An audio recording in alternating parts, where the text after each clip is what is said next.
Good afternoon, everyone. Welcome to this panel. We are your caffeine. I assure you, after this panel, you'll feel fully invigorated. Now, we've heard today from global dignitaries, from policy leaders and shapers across the world and across the region, who've really given us many thoughts and ideas about how to capture that longevity dividend. We've just heard some marvelous sessions about the innovators in the space, how they're going to bring bench to bedside, and inshallah to therapeutics, we hope sometime soon. But who are the folks that underpin all of these activities, who make the world go round in longevity science? Well, as a physician scientist myself, I would argue it's actually the scientists. And rather than me read out the bios of my magnificent panelists here, what better than to have each of them tell you not just the biography, but their story of what brought them to longevity science, what motivated them, and what brings them here today. So I'd love to start firstly with Marco. Marco Quarta, welcome. Thank you so much. It's such a pleasure for being here and an honor to share our experience, if they can inspire the current and new generation, that I think even to one single person, we accomplish our mission today. So what inspired me? First I want to start, for me, it's really a personal mission. And because that started at a very young age. I was actually 5 years old when I decided I want to cure aging. I was young and naive, but I'm still on this mission. And really, I never stopped. I'm lucky enough in my family, I have scientists and physicians, so literally at 7, I had my first little lab in my room, the microscope or the little chemistry kit, and I really embarked in this mission, which over the years, the more I learned, the more I realized how hard it is, but how more convinced that that's possible. So all the studies that I did, I studied initially what I did becoming a physician, but then I switched into biotechnology, and I wanted really to learn from the best. So I did my graduate student for my thesis in a lab led by the Nobel laureate Rita Levi-Montalcini, studying brain aging and brain regeneration. Then I went to Stanford, where I worked with Tom Rando, did my postdoc there. That's a lab that discovered the idea that the young blood has some rejuvenating factor and the so-called parabiosis paradigm. And then I led my own group at Stanford, working on regenerative medicine, stem cell biology, and aging. And eventually, it's always the idea that from science, I wanted to do something for people, translate this into medicine. That's why I started Robedo Life Sciences, as well as also Turn Bio, 2 companies working on rejuvenation, regenerative medicine, really therapies for extending a healthy lifespan, as my mission that I hope I can give something back to people at the end of my career, knowing that I contributed to this important mission. That's wonderful, and I love the idea that people were at the heart of what you were doing, and the thought of you being 7, playing with a chemistry set, makes me smile as well, so thank you for sharing that. Lara, let's turn it over to you. Yours is definitely, I would say, the more non-linear career, and we'd just love to hear more.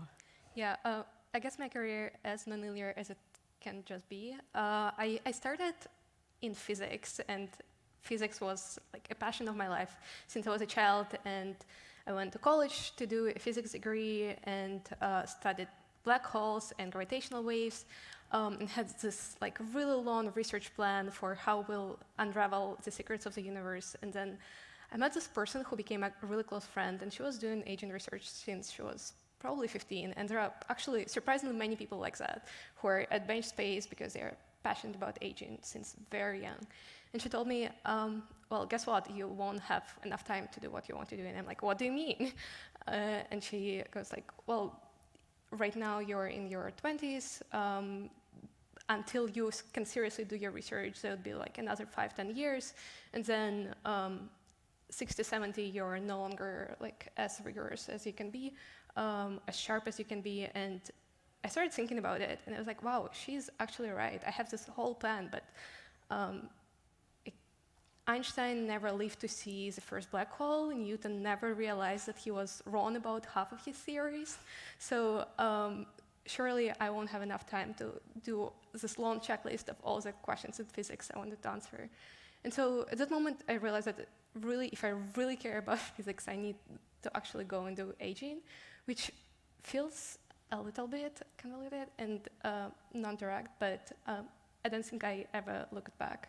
It feels like a very honest decision to myself. Like, I cannot pretend that this is not happening, that I'm not aging, my parents are not aging. It's like happening every day. So you were inspired by a conversation with a friend and realizing that aging is around everyone, for everyone. Yeah, and that if you want to really contribute to humanity with your big plans, and like if you care about other missions that might take hundreds of years to accomplish, you really should be around and stick around to see them through, which is why aging as a mission is upstream of so many things. And let's circle back to what you're doing in a moment, but I want to go on to Vadim now. I mean, you've had this illustrious career. Talk us through from the beginning in Moscow and up to Harvard. Would love to know more. Okay, actually, like Marco, I was interested in science from being a very young age. Just wanted to explore things, and in general, I think the joy of discovery is compares to nothing else. So it's just such an amazing feeling when you find something and nobody else in the world knows about it, and you can share this knowledge with other people. That's really a kind of amazing feeling. But historically, how it was is that I had a really good chemistry teacher in high school, and it was in the middle of Russia, just a regular school, but she was so good that we would go after classes, like every day we would go and do some experiments or like meet in various groups and go to like Olympiads in chemistry and take all like first places in the regional Olympiad for all of the grades. And so after finishing high school, I just decided to go to the university. It was the best university in Russia, Moscow State University, and after completing my bachelor and graduate degrees, moved as a postdoc to NIH in the US. It was already a long time ago. And I just loved science, and somehow everything else comes together. You do a great job in doing science, and people try to recruit you. So I offered faculty position one, and then was recruited to Harvard, and recently elected to the National Academy of Sciences. But I did nothing special. I just kind of follows smoothly, just enjoy science. That's maybe the best kind of guide. And also, we worked on various areas. We initially worked on selenium research and on redox biology. Maybe 10 years ago, we switched to aging.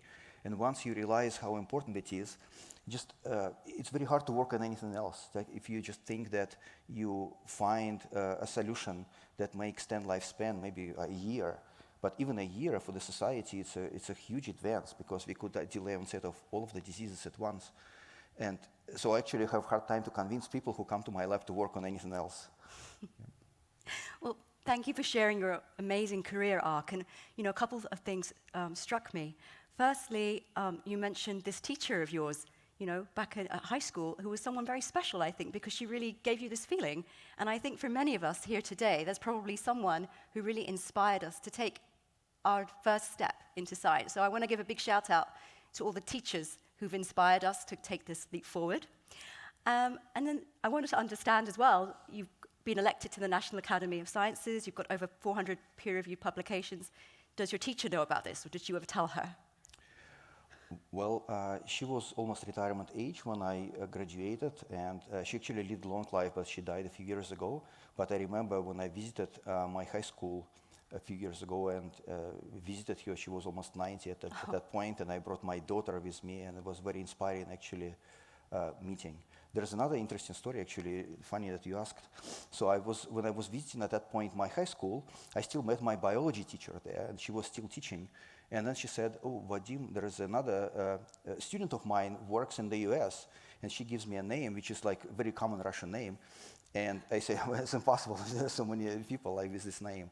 And then he visited high school, and she gave him my email address. And we realized that we work in the same country, we work in the same city, we work in the same hospital, and even in the same department. We just didn't know. Wonderful. But it's amazing that the same teacher taught two students, which ended up being Harvard professors. She deserves being elected to the National Academy of Sciences, probably. Now, these are all wonderful career arcs. And what really resonates with me is that each of them is really unique, but also quite non-linear, right? So what it demonstrates to me is there's no definite pathway to engage in science, and that science is for everyone.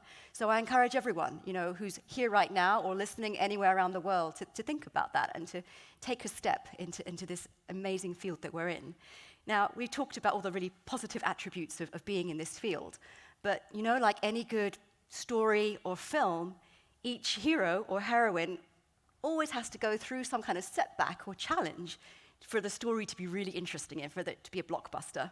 So I want each of you, please, to tell me, and would love for you to be as candid as you feel you can be, about a setback or a challenge in your professional scientific career, what you learned from it maybe, and how you grew. So Lada, let's start with you. Yeah, I really like the idea that nonlinear path doesn't seem as clear in the moment, but you connect the dots only looking backwards. You cannot connect them looking forward from where you are. I guess in my life story, when we were starting Impetus, it was more than a year and a half ago now, which to this point grew to be a $24 million project with like hundreds of projects funded, and our big collaboration with Hevolution, of course. When we were starting it, actually multiple people told us that it is a very bad idea.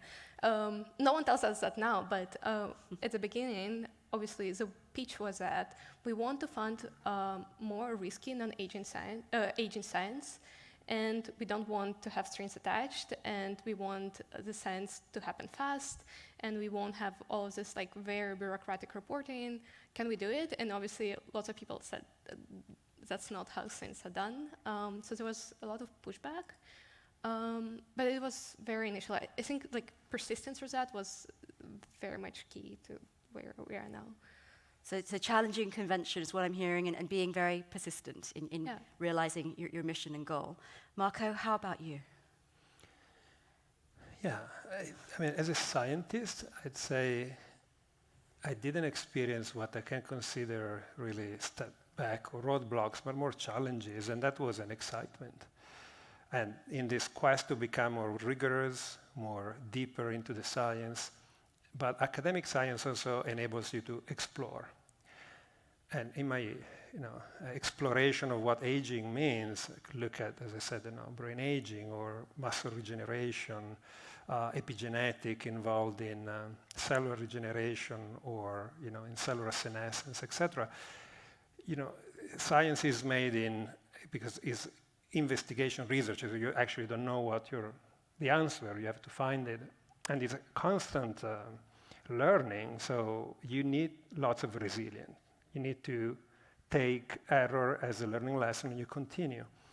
And it's exciting. I have to say that is now that as CEO of Rubedo Life Sciences, we're now making drugs. Drug discovery is incredibly challenging. So translating knowledge into medicine is really hard. And it takes lots of effort, skills, knowledge, especially in this field like aging. And aging is really the aspirational goal, like we heard before. We need medicine that can target first, showing evidence in treating age-related chronic conditions of aging. That shows really a validation of potential to treat larger therapeutic areas and eventually prevent or change the trajectory of the biological aging process. So this is really hard, and it's every day is a challenge, but I would say resilience is really important, being able to stand back again and keep going and maintaining that passion. Yeah, I love that you use the word resilience, because of course that means so much to us in the field, and recognition that it's hard work, right? And then we have to just keep, science is fun, but hard work. So it's very hard work, and I think when you think about that, you do this not for yourself, but for everybody. Right. And now, I started at a young age, but now I'm definitely not older, and my parents are not that young anymore. I'm going through the process seeing, my dad is in and out of the hospital, for example, and I see really aging becoming an issue, and so that even more motivation to do this. Absolutely, it's a personal everybody. motivation. Yeah. Vadim, you seem like a hero in a film, but did you suffer any setbacks along the way in your blockbuster? I cannot really think of any setbacks. What a Sorry, hero. sorry. But at least career-wise, somehow I just feel I was lucky. It just I think luck played a role here. But then if we think about research, actually my mentor, postdoc mentor Dolph Hatfield, used to say what we do is research, means research, search and search again. And that's what we do. And of course, when we publish papers or we make presentations, scientific conference, everything that looks beautiful and nice and I think it works. But in fact, most experiments do not work. It's like this kind of setbacks in science that's just happening every day.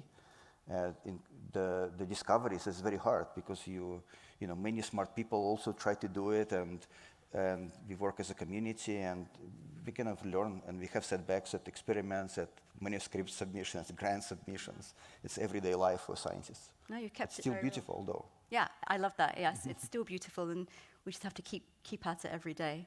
So what I want to try and do to sort of close and round out this session is to leave with some maybe practical tips or insights to share. Now, I think there are two broad groups, and I'd ask the panelists to maybe choose one of these groups. So we're lucky enough to be surrounded today by global dignitaries and policy shapers. But also we have many in the audience here and across in the live stream who are maybe thinking about embarking in a career in science. So what advice would you have maybe for the person who's sitting somewhere in their home where their hairs are tingling on their arm because they feel they're being heard? What advice would you have for them? Or what advice would you have for the big chiefs out there who are helping to decide policy and how we might collaborate in science? And Vadim, why don't we start with you? Sure.